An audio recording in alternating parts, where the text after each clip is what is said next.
ഈശോമിശിഹായ്ക്കും സ്തുതിയായിരിക്കട്ടെ. ഞാൻ കൊച്ചു ത്രേസ്യ, ഈശോയുടെ കൊച്ചു ത്രേസ്യ. ലോയ് മാർട്ടിന്റെയും സെലിൻ ഗൂരിന്റെയും 9 മക്കളിൽ ഏറ്റവും ഇളയ സന്താനം. ഞാൻ ആദ്യമായി വായിച്ച വാക്ക് ഏതാണെന്നറിയാമോ? സ്വർഗം.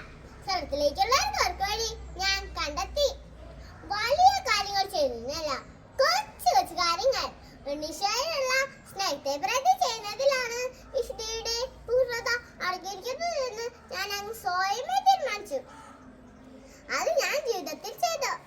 നല്ല ദൈവം എന്നിൽ നിന്ന് ആഗ്രഹിക്കുന്നതൊന്നും ഞാൻ എന്റെ ദൈവത്തിന് നിഷേധിച്ചിട്ടില്ല. കർമ്മല മരത്തിന്റെ കനത്ത കനികൾ ഭിത്തിക്കുള്ളിൽ ഇരുന്നുകൊണ്ട് ഞാൻ സ്വപ്നകാർ പാർത്തു. ഒരു മിസ്റ്ററിയായി ഈശോയ്ക്ക് വേണ്ടി രക്തസാക്ഷിയാകാൻ കഴിഞ്ഞിരുന്നുവെങ്കിലെന്ന്.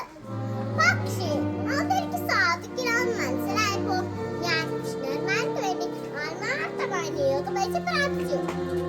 അങ്ങനെ ഞാൻ അഖില ലോക മിഷണർമാരുടെ മധ്യസ്ഥയായി.